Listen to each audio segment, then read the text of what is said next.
Bonjour à tous, j'espère que vous allez bien. Je suis contente de vous retrouver pour cette vidéo dans laquelle on va faire un petit peu le point de comment ça se passe pour moi le février tapal, le challenge que j'ai commencé pendant le mois de février et qui se termine bientôt puisqu'aujourd'hui on est le 20 et que voilà, je suis à peu près à mi-parcours dans le sens où là je suis en vacances, c'est mon premier jour de vacances, donc je pense avoir le temps de continuer à lire, quitte à lire peut-être autant de livres que ce que j'ai lu pour l'instant, qui sait, on verra bien. Et du coup, je voulais vous en parler parce que c'est vrai que c'est la première fois que je participe vraiment à un challenge où vraiment j'essaye d'aller jusqu'au bout. Et je vais aller jusqu'au bout même si je ne lis pas tout ce que j'avais prévu. Je vous renvoie dans la barre d'infos à la vidéo initiale dans laquelle je vous présente ma palle pour ce challenge. Challenge qui a pour but du coup de faire des petites lectures et de vider vraiment de sa palle tous ces livres qui sont là depuis longtemps, qui peuvent en plus se lire rapidement et lire le plus possible. Alors, bon, j'en ai aussi parlé dans ma vidéo objectif, moi je me mets pas une pression dingue, c'est-à-dire que j'ai quand même pas mal de temps devant moi pour lire et j'ai pas envie de bâcler mes lectures en faisant un concours de vitesse, c'est pas du tout le but. Simplement comme j'ai vite tendance à tomber dans des pannes de lecture, vraiment ces dernières années c'était assez régulier. Tous les 3 livres en fait j'arrêtais de lire pendant un mois et du coup je reprenais doucement, parfois c'était des gros livres donc j'avais du mal, enfin bref ça prenait du temps.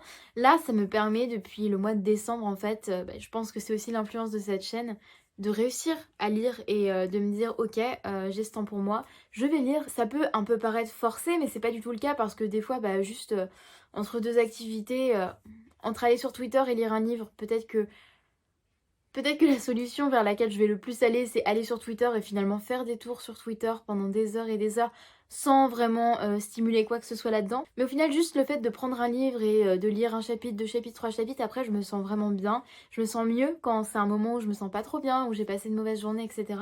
Donc je vois vraiment que le fait de plus lire cette année, ça a une très très bonne influence pour moi. J'ai mon petit bullet journal ici dans lequel je garde en note en fait mes lectures au fil de l'année. Là j'écris aussi un petit peu, comme j'en ai aussi parlé dans ma vidéo d'objectif, un petit peu des phrases pour les livres que je lis. Voilà, si j'ai un détail dont je veux peut-être parler en vidéo, ou d'ailleurs je peux omettre ces détails, mais voilà, c'est noté et comme ça, même plus tard en fait, quand je vais revenir un peu sur mes lectures de l'année, je pourrais voir, tiens, ce livre, hop, qu'est-ce que j'en ai dit quand je l'ai lu.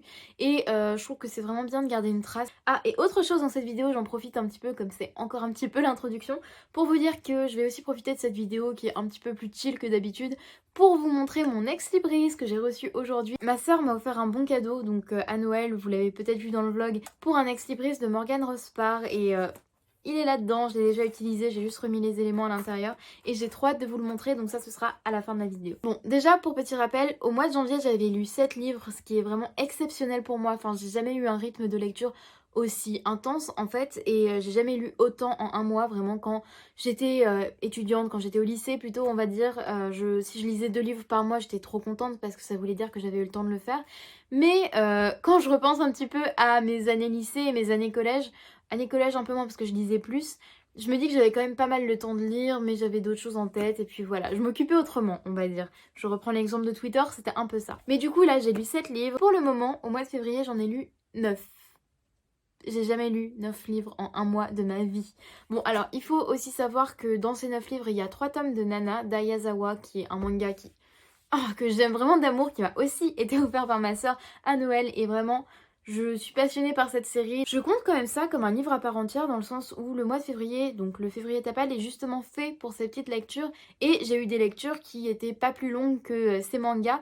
Donc voilà, il y a 3 tomes de cette série dans mes livres lus ce mois-ci et je vais un peu vous parler du coup de mes lectures rapidement sans en faire un point global, macronique pour tel livre, etc. Ça, ce sera pour mes lectures de février. Alors je vais pas faire de statistiques mais par contre je peux vous parler un petit peu des livres que j'ai lus. Du coup, c'est vrai que si vous vous rappelez un petit peu des différentes catégories que j'avais présentées, on avait d'abord le premier grand menu, il vaut mieux un renard au poulailler qu'un homme en chemise en février, avec 3 sous-catégories, Yurek moi, l'ours polaire aurait trouvé son armure, les réseaux sociaux m'ont tué, et jour de la marmotte grippée, ennui assuré. C'est vrai qu'en faisant ma vidéo de pal, j'ai pas trop réfléchi au menu, à ceux qui m'intéressaient le plus, etc.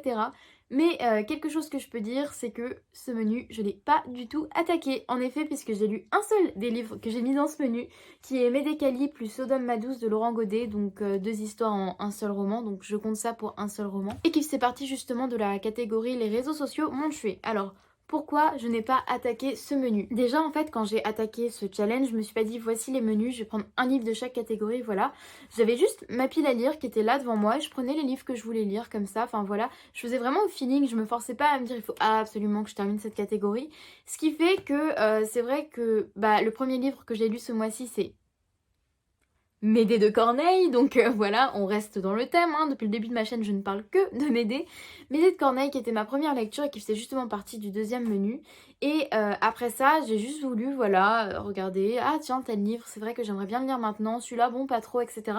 J'ai aussi essayé de commencer d'autres lectures qui faisaient parfois partie de ce premier menu, mais voilà, au bout des premières pages je me disais c'est pas ce dont j'ai besoin maintenant, je sais pas si ça fait trop sens, mais voilà, j'ai souvent lu au travail pendant mes pauses et parfois j'avais besoin d'un truc plus léger ou d'un truc à la limite que je pourrais lire en une journée pour me plonger vraiment dans une histoire coûte que coûte. Et si dès les premières pages ça le faisait pas trop, voilà, je me disais que j'allais le garder pour plus tard. Bon là, mauvais exemple puisque le livre que je vais citer fait partie du deuxième menu. Mais par exemple, j'avais commencé à lire un petit peu Graziella de Lamartine. Et en fait, les romans de Lamartine sont très contemplatifs, un peu comme sa poésie. Dans le sens où c'est vraiment, voilà, son personnage semi-autobiographique je crois, ou complètement autobiographique, je ne sais plus, qui observe autour de lui, qui arrive en Italie, qui rencontre des gens, etc. On va dire que ce n'est pas palpitant entre guillemets, même si j'ai pas lu la suite évidemment, mais comme j'ai lu Raphaël, je le sais un petit peu.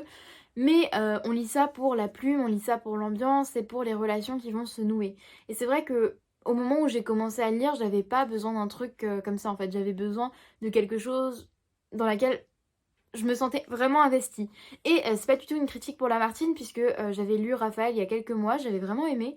Et je trouve que c'était le bon moment pour moi de lire ça puisque c'était vraiment au moment où j'arrêtais la prépa, où j'avais besoin d'une pause dans ma vie et où j'avais besoin de lire de belles choses. Et c'est vrai que bah à ce moment-là, la lecture de Raphaël de Lamartine était vraiment parfaite et elle s'imposait d'elle-même en fait. Du coup voilà, de ce menu j'avais donc Tamara Drew et Cassandra Dark de Posy Simons. J'avais aussi Rouille de Florian Soulas. La dernière fois que j'ai rencontré Dieu de Franz-Olivier Gainsberg et Good Bones de Margaret Atwood. Donc c'est vrai que bah, j'ai pas trop eu envie de me tourner vers ces romans pour l'instant et ces romans graphiques dans le cas des romans graphiques de Posy Simons. Mais voilà, c'était vraiment au feeling et qui sait, maintenant que je suis en vacances, je vais peut-être vouloir me tourner vers ces romans, vers ces nouvelles aussi puisque Margaret Atwood c'est un recueil de nouvelles. Et d'ailleurs, en parlant de ça, je suis pas mal intéressée justement par le recueil de Margaret Atwood, donc on verra bien. Le deuxième menu, lui, je l'ai vraiment défoncé, clairement. Il s'appelle Ne songez au passé que si le souvenir vous en est agréable et il est composé également de 3 sous-catégories. Tea Time chez Mrs. Whistledown, Le cadeau gonflant de la tante Marge et Le cimetière des résolutions oubliées. Et alors là, vraiment toutes mes lectures finalement sont dans ce menu puisque déjà j'ai pris un bon thé avec Mrs. Whistledown puisque j'ai lu les 3 livres que j'avais mis dans cette catégorie. J'ai d'abord lu un tome de Nana, donc dans les livres que j'avais à lire j'en ai compté qu'un seul même si là j'en ai lu 3. J'ai aussi lu les 2 nouvelles de Dumas, donc Une Amazone et Marie. Et enfin j'ai lu Les Braises de Sandor Marai et j'ai vraiment passé de bons moments de lecture même si j'avoue que Une Amazone et Marie, bah voilà, j'avais un peu envie de continuer ma découverte de la plume de Dumas. Mais ça m'a pas transcendé, j'ai pas forcément passé un si bon moment que ça. Forcément c'était agréable à lire, etc. Mais voilà, j'ai vite oublié, on va dire. Heureusement que j'ai noté un petit peu dans mon bullet journal. Et je pense que j'aurais pu me passer de cette lecture et passer directement aux grandes œuvres de Dumas parce que voilà, ça ne m'a pas transcendé et j'avais préféré le roman Pauline que j'ai lu en fin d'année dernière. Nana, je vous en ai déjà parlé, j'ai un amour fou pour ce manga et je pense vraiment en parler beaucoup plus dans ma vidéo de mes lectures de février parce que là, waouh, j'ai envie de lire le 6e tome dès maintenant d'ailleurs, mais je vais vous parler ensuite de ma lecture en cours. Et enfin, Les Braises, j'ai beaucoup aimé ma lecture. Il y a certaines choses que j'ai moins aimées que d'autres, mais j'en parlerai aussi dans ma vidéo. Mais en tout cas, vraiment, c'était une très bonne lecture, je l'ai lu en un jour et c'était vraiment super d'avoir cette conversation entre ces deux hommes pendant tout le récit et vraiment s'immerger dans leur vie, s'immerger dans leur passé et j'avais l'impression d'être la tierce personne qui assistait au dialogue, c'était vraiment amusant et il y avait de belles réflexions sur la vie, sur l'amitié, sur l'amour et voilà, j'ai passé un très bon moment. Dans Le cadeau gonflant de la tante Marge, j'ai lu On ne badine pas avec l'amour de Musset et gros coup de cœur, vraiment j'ai adoré cette pièce de théâtre qui m'a été recommandée plusieurs fois et vraiment j'ai passé un très bon moment et j'en parlerai aussi dans ma vidéo, mais j'ai trouvé ça drôle, touchant, avec des réflexions vraiment intéressantes sur la jeunesse et sur les rêves qu'on peut avoir en étant jeune. Et voilà, il y avait toute une forme de légèreté dans l'écriture de Musset que je ne connaissais pas du tout. Une légèreté agrémentée d'un fond de justesse, enfin voilà, j'en parlerai mieux. Je vais un peu préparer mes arguments pour la prochaine vidéo du coup sur mes lectures parce que parce que là, je sens que ça va pas tenir debout, mais en tout cas, j'ai passé un très très bon moment et c'était tout léger, c'était tout doux, c'était drôle, c'était... Voilà, j'ai vraiment adoré cette lecture. Et en fait, dans cette catégorie, j'ai eu mon deuxième coup de cœur du mois et je pense mon plus gros coup de cœur pour l'instant du mois de février, qui est La guerre de Troie n'aura pas lieu de Giraudoux. Comment en parler? Pareil, je l'ai lu en très très peu de temps, en moins d'une journée, et c'est une pièce de théâtre qui revient justement sur la guerre de Troie, sur le point de vue d'Hector, même si on voit tous les personnages, puisque il y a énormément de personnages dans cette pièce, et c'est les soldats troyens qui reviennent de la guerre et qui font tout ce qu'ils peuvent pour empêcher la guerre entre Troie et la Grèce, en disant que voilà, les soldats en ont marre, que faut arrêter au bout d'un moment, qu'on a envie de se reposer, que la relation de Paris et Hélène n'en vaut même pas la peine. Et c'est d'une réflexion tellement intéressante sur le monde, sur la façon dont les nations fonctionnent. En plus, je pense que cette pièce a été écrite, du moins, je sais pas la date, j'imagine qu'elle a été écrite pendant la montée du nazisme, je pense, parce que vraiment, il y a des choses qui renvoient vraiment à ça. Et j'ai trouvé les dialogues, j'ai trouvé la plume drôle et d'une intelligence que j'avais déjà adoré chez Giraudoux avec Amphitryon 38, je crois que c'est 38. Et vraiment, j'étais très très heureuse de redécouvrir sa plume, donc que j'ai découverte il y a 3 ans. Et pourquoi j'ai fait dormir ce livre dans ma palle si longtemps. Et c'est pour ça que je suis très contente pour ce challenge, parce que finalement, des livres qui me faisaient plus du tout envie, je les ouvre, je me dis, allez, il est temps de les mettre. Et la claque, quoi, c'était vraiment magnifique. Et je recommande vraiment, vraiment, vraiment cette pièce à tout le monde, que vous vous y connaissiez en mythologie ou pas, puisque c'est vraiment ouvert à tous, on va dire. Et voilà, j'ai vraiment adoré. Enfin, j'en ai parlé en début de vidéo, mais ma dernière lecture, c'est Médée de Corneille. J'ai passé un bon moment et je suis contente d'avoir enfin découvert cette version. Même s'il y a quelques petits points que j'ai moins aimés et qui font que j'aime quand même moins cette version que les autres que j'ai pu lire. Mais en tout cas, je suis très très contente parce que ça fait longtemps que j'avais envie de lire ce mythe, lire cette pièce de théâtre dans toute sa globalité. Et j'ai quand même passé un bon moment. Bon, du coup, il me reste quand même quelques livres. Je vous renvoie encore une fois à la vidéo si vous voulez voir quelles sont mes autres lectures prévues. Mais déjà, ce que je peux dire par rapport à ce petit bilan, c'est qu'en fait, je me mets beaucoup moins la pression sur ma palle. C'est vrai qu'en faisant cette palle, je me suis dit, il faut tout de suite que je mette tous les livres que j'ai pas envie de lire. Et en fait, ça change un peu ma vision de considérer la lecture. Dans le sens où, comme je vous l'ai dit, les livres que j'avais pas forcément envie de lire au premier abord, ou plus envie, ou alors, voilà, genre, je savais que c'était dans ma palle, que ça pouvait m'intéresser, mais voilà, je voulais d'autres lectures tout simplement. Ça a pu être de très belles découvertes comme avec On ne badine pas avec l'amour ou La guerre de Troie n'aura pas lieu, mais je me rends aussi compte que dans ma palle et dans ma bibliothèque en général, il y a des livres que finalement je n'ai pas envie de lire. L'exemple que je vais vous donner, c'est La dernière fois que j'ai rencontré Dieu. Ce livre, je l'ai vraiment acheté sur un coup de tête en fait. J'avais eu un chèque cadeau Cultura et j'avais commandé quelques livres et il restait de l'argent sur cette carte et je me suis dit, et si j'allais voir un petit peu dans leurs nouveautés ou leurs livres les mieux notés, je ne sais plus, pour voir un peu ce qu'ils me proposent. Et surtout, j'avais pas trop d'idées du livre que je voulais lire potentiellement. J'ai lu ça m'a tenté, voilà, je l'ai mis. Et au final, depuis qu'il est dans ma palle, depuis que je le vois dans ma bibliothèque en fait, je suis pas très intéressée. C'est pour ça que je suis un petit peu entre deux eaux, dans le sens où parfois, quand j'ai pas envie de lire un livre, je le lis quand même et c'est une claque, comme avec les exemples déjà cités. Et parfois, j'ai juste ce livre, ça fait longtemps que j'ai pas envie de le lire en plus, ça fait longtemps qu'il est là, que je me dis il serait peut-être temps de passer à autre chose, de pas me forcer à le lire si ça m'intéresse pas. Mais je sais pas quoi en faire, je sais pas si je le garde, je sais pas si... Bref. C'est un peu différent avec mes autres lectures bien sûr, mais je me rends compte que c'est plus facile pour moi maintenant de laisser aller l'idée d'une lecture, de me dire bon, c'est pas grave, je lirai pas ce livre, il était peut-être pas fait pour moi. Alors qu'avant, j'en étais incapable. Avant, je voyais tous les livres dans ma palle, je voyais tous les livres dans ma bibliothèque que j'avais pas lus et j'étais... C'était plus un fardeau qu'un plaisir de me dire que j'allais les lire et c'est bête, c'est vraiment bête. Parfois, il faut attendre le bon moment pour un livre. Quand je vois ce livre, je me dis, il faut que je le lise, mais ce sera pas pour maintenant parce que, comme je l'ai dit tout à l'heure avec mes types de lecture et quand j'ai fait la comparaison avec Lamartine, c'est pas ce dont j'ai besoin maintenant. Et en fait, parfois, on n'est juste pas intéressé par un livre et c'est pas grave. Et peut-être que ce que je dis là face à ma caméra, c'est complètement bête parce que c'est évident pour vous. Une vraie étape puisque je pense que petit à petit, je me mets finalement à lire seulement ce qui m'intéresse. Je pense que nos goûts évoluent aussi tout au long de la vie. Quand j'étais plus jeune, j'adorais la fantasy, j'adorais la science-fiction, les romans young adult, etc. J'en lis plus trop. Et c'est vrai que pendant un temps, j'ai un peu cherché ce qui m'intéressait. Vous avez vu, je lisais des policiers et des romans énigmes alors que c'était vraiment pas ma tasse de thé, un peu pour voir si j'arrivais à passer ce cap où j'allais les apprécier et ça n'a pas été le cas.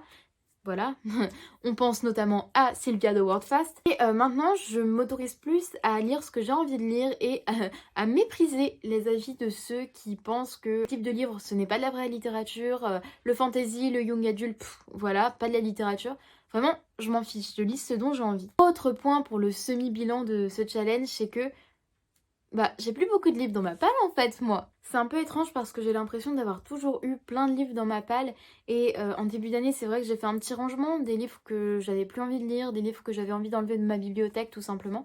Je sais toujours pas descendu à la cave, ils doivent être en bas de mon armoire. Mais en tout cas, c'est vrai que j'avais toujours, voilà, notamment dans cette rangée, pas mal de livres à lire, pas mal de classiques aussi, même si évidemment il m'en reste. Et vous l'avez vu dans mes derniers hauls, dans mes vlogs, etc. J'achète quand même régulièrement des livres, mais le stock descend quand même. J'ai pas encore le chiffre de ma palle exactement.